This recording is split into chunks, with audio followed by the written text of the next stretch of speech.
All right. So, Rob, DeMaurice Smith, who is the outgoing executive director of the NFL Players Association, has joined forces with a third-year Yale Law School student named Carl Lasker. And they have written a 100-page document on why the Rooney Rule, or stating that the Rooney Rule in the NFL, which requires teams to interview a person of color for every, head coaching job and is it GM job as well? I know it's head coaching at least. And front office yep. Position that they have before making a hire. The paper says it has been a failure, and they present solutions or things that they think will work better. Let's put it that way. They actually present 12 different steps that they think would work better than the Rooney Rule.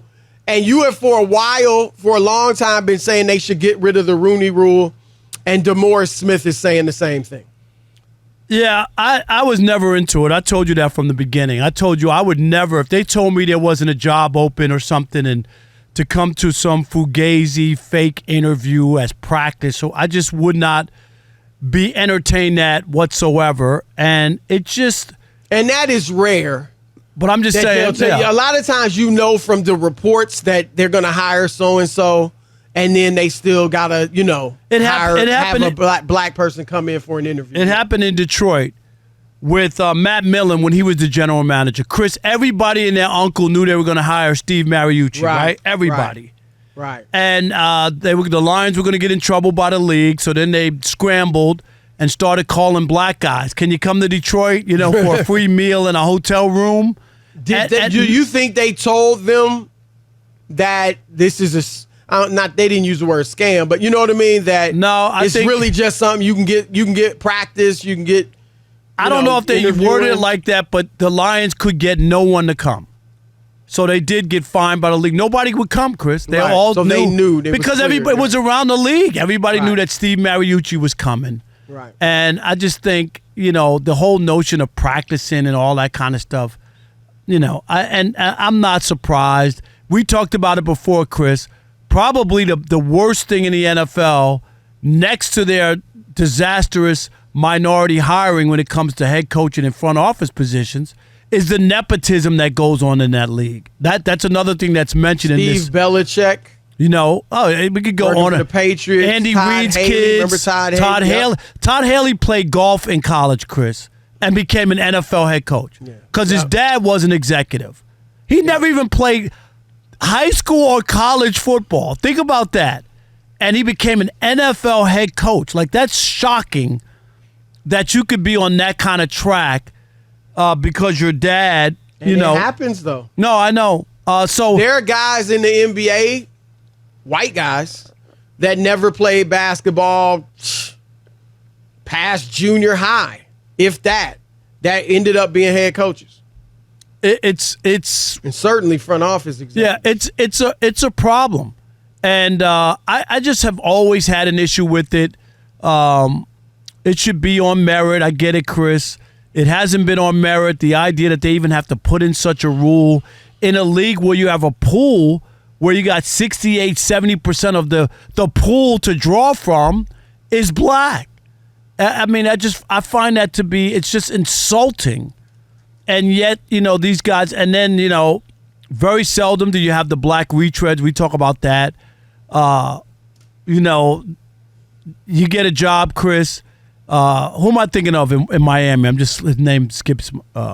The Miami coach who got. Oh, that was really good? Yeah. Brian Flores. Brian Flores got fired after his team won 7 of the last 8 games or whatever, closed out the season. Who gets fired off of that? And then he had a winning record, Chris, in 3 of the 4 years he was there. Jim Caldwell took the Lions, got fired for no reason. You know why? And they haven't been close to his record since. This year they got, I guess, close. Right. But close they still to the record he had that got him fired. Right. But he had a winning record. Right. And this record that Dan Campbell had was under 500, Chris. Well, Rob, here's what I hear you, and I agree with a lot of what you're saying. This is interesting because it's similar obviously the Supreme Court recently struck down affirmative action and using race in terms of college admissions. And what is hypocritical about it is that, and I wouldn't agree with it anyway, because I think this nation is, white people have had 400 years of affirmative action in this country. And black people supposedly got 50 years. It wasn't even 50 years. It wasn't even for black people. It started that way, but it soon became all races of people and white women, and all women. White women have benefited more from affirmative action than black people. And most white women are married to a white man. So the white family has benefited from affirmative action even greater than the black families. But my point is this, and we're not getting in a whole discussion about affirmative action, but my point is this. The hypocrisy in the ruling was that even as they took away, quote unquote, racial preferences, they left other preferences. If you're a legacy, you get preferential treatment. If you're a son of or daughter of a donor to the school, you get preferential treatment. So if you're going to remove preferences, why in the world do those preferences stay? And my point is that is what you're talking about with the nepotism. Right. So do people really have a problem with preferences, or do you have a problem with preferences for black people? That's what I'm asking. And in this situation, Rob, the Rooney Rule obviously is far from perfect. Right now, you got 4 black coaches with the Rooney Rule in effect. You've got 4 black coaches out of 32 teams. You got Mike Tomlin. You got Todd Bowles, DeMeco Ryans, and Mike McDaniel. Who's half? We call him black. Right, we'll say half. He won't admit that he's black. I don't know. I hope he's admitting he's black, but we calling him. So I don't know, 3.5, 3.25. Right, something 4, like that. Whatever, right. And then Ron Rivera is minority, is Hispanic. Yes, Hispanic. Now, Robert Saleh is Lebanese, but Lebanese on the United States Census are considered white. Are they really? I didn't know that. That's new to me. I dated a Lebanese girl in high school, and initially, her dad would not let her date me because I was black. Oh, I believe that. And I was like, wow, I always thought Lebanese people were like closer to black than white. But they are qualified as, categorized as white. And so anyway, we ended up dating, her dad let her date me when he saw I was lighter than her, But the point is this. The Rooney Rule has not worked. My thing is, we got to put something in place of it, though, because it's like getting rid of affirmative action. Oh, you don't like quotas? Okay, we don't want affirmative action. Well, what's going to be in place of it to make sure that you do hire qualified people of color? Because the NFL, to me, is a great example of how we cannot yet trust many. I'm not going to say all whites. I'm not going to paint them all with a broad brush. But many whites, without having to do it, in a lot of cases, they won't do it. If you won't hire enough if you won't hire a fair representation of black coaches in the NFL, where 70% of the players are black, 30-some-odd% of the assistant coaches are black, you won't hire a representative number, then why am I to believe you're going to do it in corporate America? Right. I mean, if you can't do it in football, then where you going to do it at? Chris, I've said this to you before. And here's probably to me, and in Detroit's an 80% black city, probably 85, okay? You think it's that much? I know it was over 70. I'd say 80. I'd say it's probably 80. It's that live in the city proper, not the suburbs, the city. Right, yeah. Greater Detroit's probably. Right. It's not that black. The greater Detroit, you know what I mean, with the suburbs, but I'm talking about in the city. And I've told you this a million times. I was the first black sports columnist at the Detroit Free Press. Yep. Chris, in Detroit, no black man had ever had a voice as a columnist in the paper of record at the Detroit Free Press for 161 years. I mean, just think about that. How you'd have to be totally, and this is what you're talking about, the NFL and the numbers, to totally ignore like the people who live there and say, like, we don't want to hear from you, because that's really what it was. No, that's exactly what it was. We don't want to hear from you. Unless you're forced to, they won't. Now, I want to keep talking about this, right? We have to go to commercial Let's do break. that. We We're can going to throw come it up back. to the callers, but I want to keep talking about this because there's other things to address. Well, let's do this. Let's take some calls, Chris, and we'll finish out the hour. Let's keep talking about it after. Yep. Let's do that, okay? Yep. All right, here we go. Tony in Texas, you're on the Odd Couple Fox Sports Radio. What up, Tony? Thank you for having me on your show. Great show. Thank you, buddy. No, I was just going to say that, I think the problem is it's so much that the Rooney Rule should stay until you can change it. But I think the problem is with ownership. If ownership doesn't change, you're always going to have the same problem, because at the end, the owner has to agree who he's going to hire for his front office. I mean, you have 32 teams, and only Chad Khan is the only non-white owner in the NFL. And in basketball, you only have Michael Jordan as a minority owner. All the rest are white. So if you don't get more black billionaires to buy into buying some teams and making some changes and hiring more, black employees to work, then they can see that, that any black employee can run an NFL team, can do just the same thing as a white employee. You know what I'm saying? Yeah, so, until you change ownership, I get that, but I get that, but it shouldn't only have to be.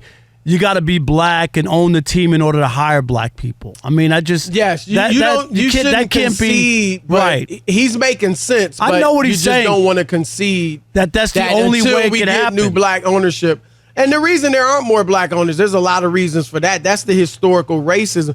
Rob, when you had a lot of wealthy black people in the early 20th century, more than 24 black communities where they had wealthy individuals and businesses were destroyed. Not only, Chris, the Red Summer of 1919.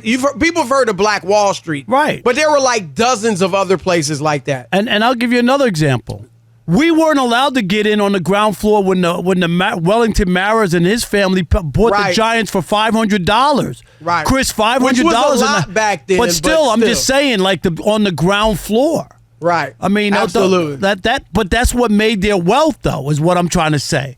Like, if you didn't have those opportunities. And cutting off opportunities for generational wealth for African Americans until the past few decades. I mean, all of that, like, there's a lot. The racial situation is related to what's happened in the past in this country, which we all know was horrific. All right, let's go to John in Utah. You're on the Odd Couple Fox Sports Radio. What up, John? How are you guys? Doing great. How are you? I'm doing very well. Thank you for taking my call. Yep. Bear with me if I'm a little nervous. I don't really call radio stations. All right, no problem. Take your time. I do listen to you guys all the time, and I appreciate all you guys' work. I'm probably going to get blasted because I have a little bit of a different opinion. No, feel free to share. So, the Rooney Rule. Okay. I don't know if it should have been taken out yet. I'll be honest with you. Okay. But there's some problems with the Rooney Rule. There's one problem. When somebody doesn't get hired with the Rooney Rule in place, people just start talking about race. If that's the case, forget the Rooney Rule. Let's just say hire 5 more black coaches. Period. Okay? Because we go off if somebody doesn't actually get hired with the Rooney Rule, and then we say it's about race. Now, bear with me. I had neck surgery through my throat to fuse 3 of my vertebrae 2 weeks ago, so I am barely talking here. I sound terrible, but here's the thing. In our country, things have changed a lot in the last 30, 40, and 50 years. We've come a long way. The problem is the country has a head start in the white direction, let's call it, okay? Yes. There's a lot of things that we call racist that really aren't racist. We like to say that, man, there's so many people, most white people are racist and stuff like that. That's not true. That's not true. I'm going to tell you something. I have noticed that most people are good. Period. I don't care if you're black, white, red, or green. We got that. Yeah, let me right. say that. Okay, because I think you'll do. He brought up a head start. Okay, the head It's start like it's part. a 400-meter race, Right. and whites are starting at the 320-yard line, Right. line, and we're starting at the 400.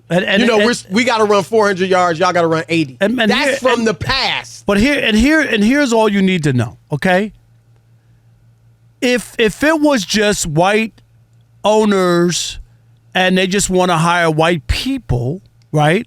Then the league, the NFL right now, Chris, which was at one point 100% white, would be 70% white. But when you make it hear me out. Go ahead. Yeah. When you make it a level playing field, you hire the best.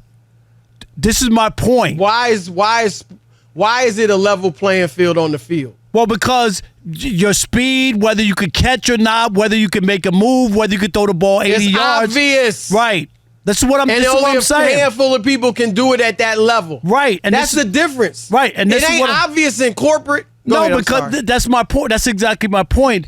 But it's not impossible to get it done because we've seen it if you give people an opportunity to prove themselves. If this was just, he's the white quarterback and I'm gonna pick him no matter what, even though the black guy throws the ball better and the black guy can run and the black guy can do this. And what made them decide that all of a sudden they wanted to make a change, Chris? They wanted to win. Right. And if you want to win in the front office, why wouldn't you open up your organization to the best person qualified, not Todd Haley, who was a golf player and who played golf in college? It's stuff that drives you crazy. Yeah, and the thing is, in basket, on the field, on the court, on the track, in the boxing ring, it's obvious, it's undeniable who's the best, and there are only so many that can do it at that level. That's not true. There's a lot of people that could get into coaching, and if they're trained the right way, if they're around the game enough, they could do it, of various races. There's not a lot of people that, if trained the right way, if given the opportunities, could play in the NFL. Because at some point, you aren't good enough. And that's the difference. And you can hire a white guy, might not be quite as qualified as the black guy, but you know what? He'd probably be okay. That's what happens. You do that in football, you're gonna lose. If the white quarterback's not quite as good or white running back's not quite as good as the black running back, you can't just put the white running back in because you're gonna lose and then you're gonna lose your job. But you can do that with a GM or a coach, even assistant, head coach, whatever. And that's what happens. Our next guest is a former Pro Bowl wide receiver, co-host of Up on Game, Saturdays on Fox Sports Radio. We welcome in our man, TJ TJ! What's up, man? What's up, fellas? How y'all been? Man, how you been, buddy? We are great. I'm good, man. I'm just trying to be like y'all. That's all. Are you kidding? You're doing better than us. Are you kidding? You're a former athlete still in shape. I mean, my God. No? I don't know if I'm still in shape. I just look like I am. You still in shape. Well, yeah, in shape for you is you probably got different definitions right, of in shape right. than we do. You know that. But, yeah, he's like, I ain't in shape, not playing shape. Right. But we anyway, were just talking, TJ, about DeMaurice Smith. I don't know if you've seen, but he wrote with a Yale Law School student a 100-page document saying that the Rooney Rule has failed. He presents like 12 suggestions I wish as he to would what they have done can it, do. Chris, when he wasn't outgoing. Yeah, and that's one thing I wanted to get to. And we can get to that a little bit later. But what do you think? He says they should do away with the Rooney Rule and try to implement something more effective. What are your thoughts on that? To a certain degree, I agree with him. And when I played, I was a player rep for many years. Obviously, I was outspoken and one of the better players on my team. And the Rooney Rule initially was a great thing because it just brought awareness to what was going on. Right. And what was going on was minorities were really getting overlooked the majority of the time when these positions became available, head coaching positions and promotions. And so it did bring awareness. And so that was a good thing. But what has happened, and they all know this, just sham interviews. Let me just interview this guy just so I can satisfy the Rooney Rule. But also, listen, guys, when you are in a position of owning a team, nobody's going to tell me who to hire. I don't care what kind of rule. You're not telling me who to hire. I'm going to hire who I feel is the best candidate. But you go look in the Pittsburgh Steelers. From what has been told for many years was Tomlin wasn't being considered the head. They weren't considering him as the head coach. He came in and he blew them away with the interview, so they hired him. And so the rule, there's some things that need to be tweaked, that's for sure. But I wouldn't say it's a complete waste because it brought an awareness to what was going on. But, TJ, to me, I still say players ultimately have the biggest control. And the NFL Players Association, I know you were a part of it, is very disappointing to me. Terrible health care, terrible pension plan. You could speak on it. You're a former player. You get 5 years of health care, 5 years after you're out of the league, and then you're on your own. Like, what is that? Am I wrong or no? You're right. And you know what's funny, Rob? Terrible. This is the truth, man. This is the truth, though. When you retire, and just say you play 8 years and you retire at 31, right? You don't have any problems in this whole first 5 years, right? That's why they use it, because you're Chris. Their premiums will be low. They're a 35-year-old guy, Rob, right? Let me just tell you this, Rob. This is the truth. I'm gonna just speak for myself. Yep. When I retired, I didn't see the doctor for 6 years.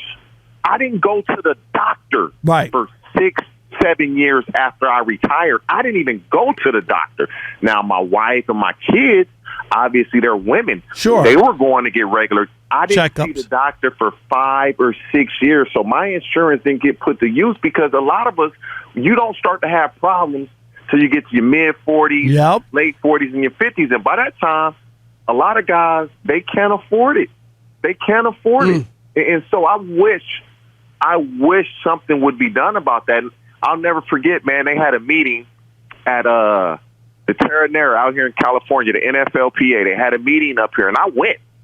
And Josh Norman was in there, and I was like, y'all need to do something about this insurance because you guys are current players. We all will be retired at one point. They had a nerve to get mad at me. Man, y'all know me. I was ready to go without whoever there. And I'm like, we're all going to be retired. What you're doing right now, you're doing for yourself down the road, and you can't really see that when you're a player. Right. It's a disservice. You're going to retire, and you're going to need coverage. It's just bad. But go ahead, one Chris. thing, TJ, that DeMaurice mentions he says one thing that needs to be done and might be more effective than the Rooney Rule is, quote unquote, aggressive, concerted action by NFL players. There we go. That was my next point. Yeah, I mean, Chris, your thoughts? I'll be honest, man. I'll be honest. No player, and I can just, again, speak for myself. No player, you will campaign and you will put your coach out there if you think he's a great coach, regardless of his race. Right. But no player is going to aggressively campaign for said coach to be hired because, again, when you're playing, you're not thinking about that. You don't really realize how good or how bad a coach is until you get to the end of your career and you've had different coaches. You're like, buddy was trash. This coach was great. This coach was awful. You don't really realize how good or bad coaches there are until you've been in the league. And so I don't think you're going to see any players aggressively campaign because what if you aggressively campaign for said coach doesn't get hired, the coach that gets hired, now he's mad at you. Yeah, but I hear you. My thing, though, is organizations and owners that don't do right by black people or when you have a chance to be free agents, that's how you hurt those guys. Like, not be a part of that. Like, not helping that guy to win or go to those organizations. Like, you should have a track record and let people see. Because I'm like, in my case, if there's a company or business or something, I just won't spend my money there, or I won't go there. You know what I mean? Like, I can just do my part, and the players need to look at these guys. You guys know what also helps? What's that? Is for the longest, the best, I wouldn't say, well, the most popular agents, they weren't black guys. Right. And so they have the best players. Times are changing now. Right. David Mulugeta, Tory Dandy. Those guys are black agents who have the best of the best when it comes to players. And so now things may change in that perspective. You know, they have relationship with this owner or this general manager, and some of the things that you guys are talking about, those things may change. But for the longest, that wasn't the case. Nah, that's real talk, TJ. We appreciate that, man. Look, thank you for your time. Thanks for your insight. Check him out every Saturday right here on Fox Sports Radio on Up On Game. Thanks, man. Thanks, TJ. You guys take care, man. Keep up the great work as always. Appreciate Thank you, brother. Peace.